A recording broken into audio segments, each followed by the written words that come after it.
Mga sandali po ito, mga minamahal na mga kaibigan at mga kapatid, kami mga langaran na nagmula pa sa iba't ibang dako, na maging sa aming minamahal na kapatid na puno kaya pang siwa. Bagaman po ang mga pangyayari ay nakirot at sakit sa aming mga kalooban, ngunit ito'y inaalo ng inyong tapat na pakikiramay sa amin. Salamat po ng maraming salamat sa inyo. At una, higit sa lahat, ay sa Diyos na buhay na patuloy na pumapatubay ng kapayapaan at tatag ng mga kalooban. Maraming salamat po sa inyo lahat. At bago po tayo maghiwa-hiwalay, hanggang doon na lang po ang aming pagtanaw ng napakalaking utang na loob sa inyo. Maraming salamat po. So yun guys, nagkakayos ako ng walis ngayon. Ito yung naiwan pang gawain ni tatay nung nabubuhay pa. So tatapusin ko siya bago ako bumalik ng UAE. Yung luya nila na hinukay na hindi na rin naisako. So natapos ko na rin siya nandoon.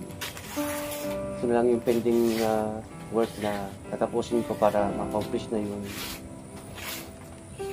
trabaho ng tatay na naiwan.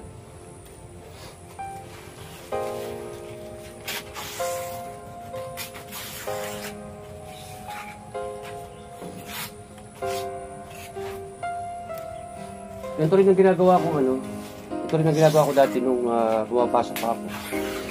Nagkakayos ako ng walis tingting para ipagbenta pag nakadami, pambili ng gamit sa school.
Yung mahirap lang sa pagkakayos ng ganito guys, maraming langgam. Kasi pumapasok sa loob ng kayakas ito, ng palapa. Kaya napakaraming langgam.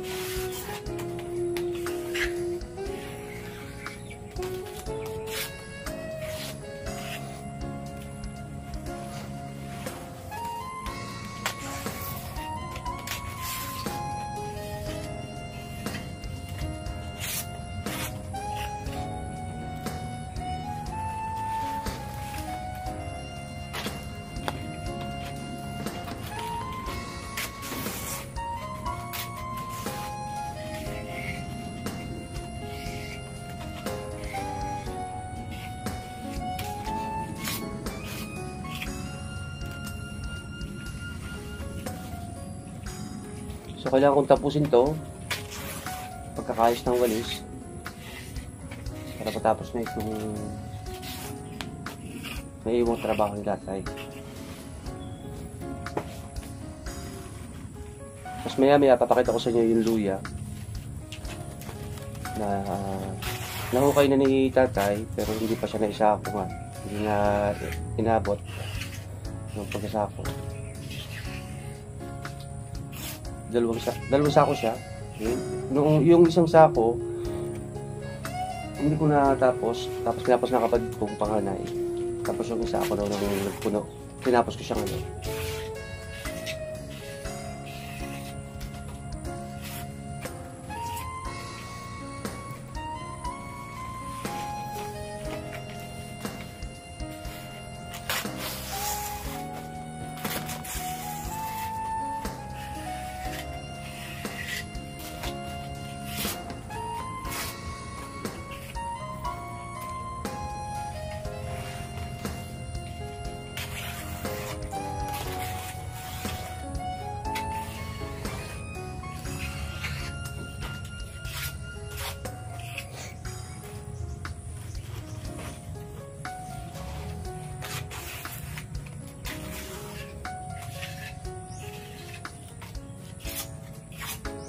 So ito, tatapusin ko lang to guys. And